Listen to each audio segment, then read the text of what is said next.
Selamat datang kembali di audiobook novel yang berjudul Salah Meminang, karya Asri Faris. Pengisi suara Momo. Bab 9. Langsung saja yuk kita dengarkan. Cekidot. Nonzuki akhirnya pulang juga. Seloroh Bitami menyambut kedatanganku dengan sumringah. Iya, Bibi apa kabar? Bibi baik. Asarya menjawab. Udah, kamu langsung ke kamar istirahatlah. Ini sudah malam. Besok ketemuannya sama Zumi. Asar menyuruhku berjalan lebih dulu dengan dirinya mengikuti dari belakang. Aku berjalan dengan perasaan gamang, menaiki anak tangga untuk menuju kamar. Tidak yakin dengan keputusan sekarang yang sedang kulakukan.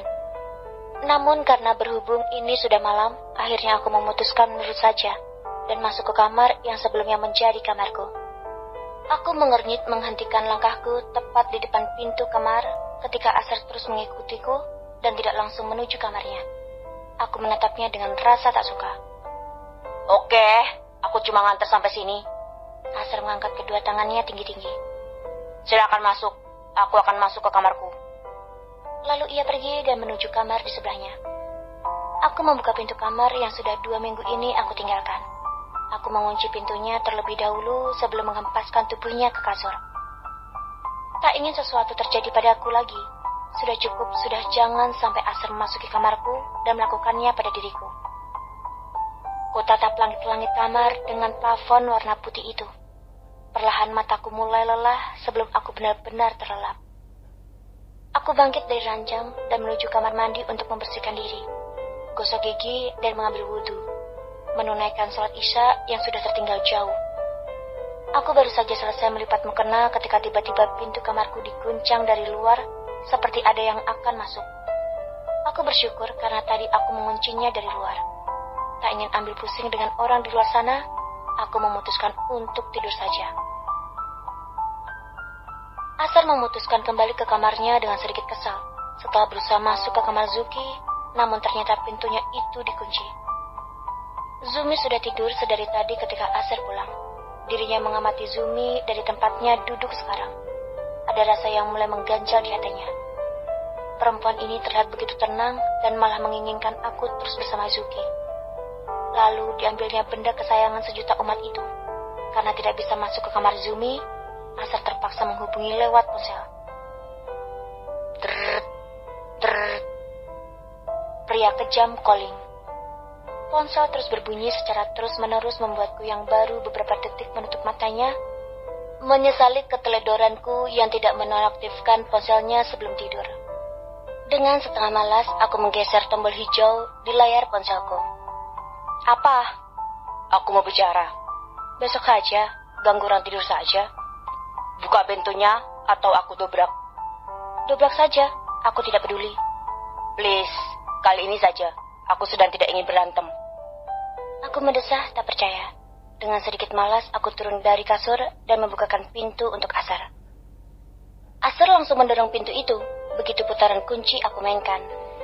Sebelum dia berhasil menutupnya, aku lebih dulu berjalan keluar seraya berkata, "Kita ngobrol di luar."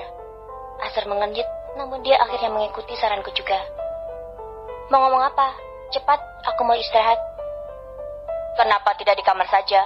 Kamu bisa sambil istirahat." Aku menatapnya tajam. Asar hanya terdiam dengan raut wajah datar. "Tinggallah di sini lagi. Orang tuaku akan marah kalau tahu kamu tinggal di luar sendirian." "Beliau tidak akan marah. Jangan terlalu mencemaskan. Ada Kak Zumi yang mengurusimu." "Iya, aku tahu. Tapi istri tercintaku sangat menyayangimu. Dia juga akan pergi kalau aku tidak bisa menemukanmu." "Aku tidak peduli." "Kamu harus peduli. Bahkan dia sangat peduli padamu."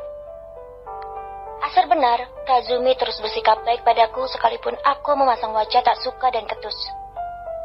"Kenapa sebegitu egoisnya kalian? Kalian ingin tetap bersama tapi tidak mau melepaskanku." "Jangan terlalu percaya diri. Aku melakukannya demi Yumi." "Oke, kalau begitu aku ingin tetap pergi dan bercerai." "Aku akan dengan senang hati mengabulkan permintaanmu, tapi tunggu mama aku sembuh." Aku memejamkan mata dengan kesal. "Mamaku sedang sekarat. Tolong, jangan bikin ulah. Tetap diam dan menurut di sini." "Oke, demi rasa kemanusiaan aku kali ini mengalah. Tapi begitu mama sembuh dan kembali ke sini, Aku mau kamu menjelaskan semuanya dan menceraikan aku. Terus satu lagi, selama aku tinggal di sini, jangan coba-coba menyentuhku. Aku setuju. Oke, deal. Aku menjulurkan tanganku hendak membuat kesepakatan, namun Asar berlalu begitu saja dan membiarkan tanganku menggantung di udara. Aku menarik tanganku kembali sambil menganggukkan kepalaku. Oke, fine, gumamku sambil berlalu. Pagi harinya aku terjaga pukul 5.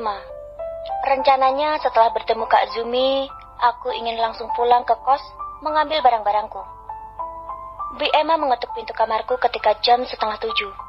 Aku turun ke lantai 1 menemui mereka yang sudah duduk di meja makan untuk sarapan.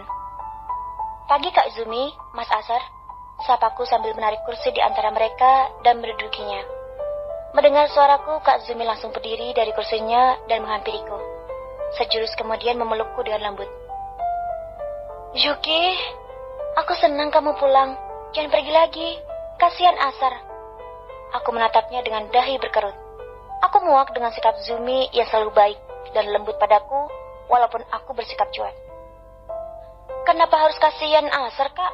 Bukannya dia malah senang ya? Aku nggak ada di rumah.